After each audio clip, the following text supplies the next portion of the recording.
Motivation motivation என்ன பண்றது? Idea.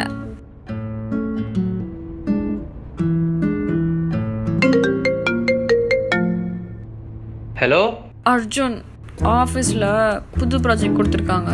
ஹே congrats D. லூசாடா நீ, எனக்கு வேலை செய்யவே பிடிக்கல, ஒரு இன்ட்ரெஸ்டே வர மாட்டேங்குது. அப்போ ஒன்று பண்ணு, ஏதோ சூப்பர் ஐடியா சொல்ல போகிறான். சொல்லு. வேலையை விட்டுரு.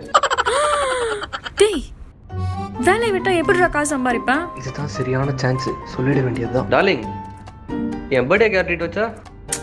இதனடா கேள்வி? உன் பர்த்டேக்கு நீ தான் வச்ச. அப்போ உன் பர்த்டேக்கு?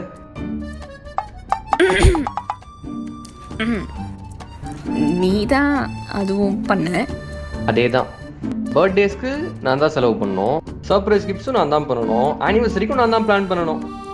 அப்புறம் என்ன நீ சம்பாதிக்கணும் சொல்லு? அதெல்லாம் விடுறா, நான் கேட்ட கேள்விக்கு மட்டும் பதில் சொல்லு.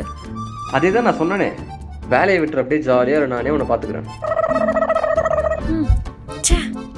இவன் இருக்கிறதே வேஸ்ட் தான். இல்லை இல்லை, வேஸ்ட் இல்லை. வேலையை ஸ்டார்ட் பண்ணுறது தான் கஷ்டம். ஸ்டார்ட் பண்ணிட்டோம், ஒரே ஃப்ளோவில் கம்ப்ளீட் பண்ணிடுவோம்.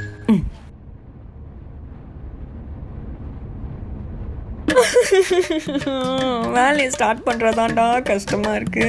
ஆஃபீஸ் எல்லாரும் இதே கிளம்பி தான் பண்ணுவாங்க, அதனால ஒரு மூடு வரும். இங்கடான்னா அம்மா வேற கிச்சனில் பிரியாணி சமைச்சிட்டு இருக்காங்க. அவள் என்னடான்னா நெட்ஃப்ளிக்ஸ் பார்த்துட்டு இருக்கா. இந்த பெட்டு வேற தூங்கு தூங்குன்னு கூப்பிடுது. இவ்வளோ டிஸ்ட்ராக்ஷன்ஸ் நடுவில் எப்படிடா வேலை செய்யறது? ஆமாம், எனக்கு மட்டும் தான் தோணுதா இல்லை எல்லாத்துக்குமே இதே தானா?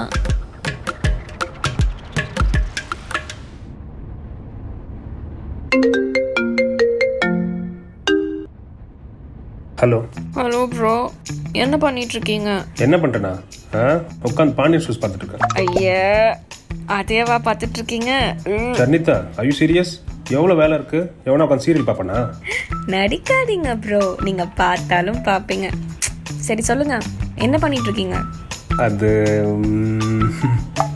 ப்ரோ, அப்போ நிஜமாவே பாண்டியன் ஸ்டோர்ஸ் தான் பார்க்குறீங்க போல. ஏய், அது ஆக்சுவலி நல்லா இருக்குடி. சி, முதல்ல உங்கள் ஃப்ரெண்ட்ஷிப்பவே கட் பண்ணணும் ப்ரோ. சரி சரி, சீக்கிரம் கட் பண்ணு. மீனா கோச்சிட்டு போகிறா. Bro wait coming. சரி சொல்லு, என்ன மேட்டர்? ப்ரோ, இந்த மேனேஜர் தான் சும்மா சும்மா என்ன அப்டேட்னு கேட்டுகிட்டே இருக்கான். நான் வேற இன்னும் ப்ராஜெக்டே ஸ்டார்ட் பண்ணல. நீங்கள் மட்டும் எப்படி இவ்வளோ ஜாலியாக இருக்கீங்க? சனிதா, முதல்ல ஜாலியாக இருக்குன்னு நினை, அவ்வளோதான், ஜாலியாக இருக்கலாம். அப்போ ப்ராஜெக்ட்டு நம்ம ஸ்கூல் காலேஜில் பண்ணாததா? 2 மாதம் சும்மா உட்காந்துட்டு கடைசி 2 மணி நேரத்தில் முடிச்சு அனுப்போம்ல, சேம் ஸ்டைல் ஃபாலோயிங். அதெல்லாம் எனக்கு வராது ப்ரோ, நான் பேசாமல் வேலையை விட்டுடலான் இருக்கேன். விட்டுரு. என்ன சொல்கிறீங்க? சரிதா, நிம்மதி இல்லாமல் பங்களாவில் தூங்குறத விட நிம்மதியாக பிளாட்ஃபார்மில் தூங்கலாம். புரிஞ்சிச்சுல? நல்ல வேலை ரைட்டர் கிட்டர் ஆகாமல் இருந்தீங்க. நெக்ஸ்ட் அந்த ஐடியா இருக்குது ஆக்சுவலாக. ஐயோ. சரி, நீ ரெசிக்னேஷன் டைப் பண்ணு, நான் 534 எபிசோட் பார்த்துட்டு வரேன். பாய் பாய்.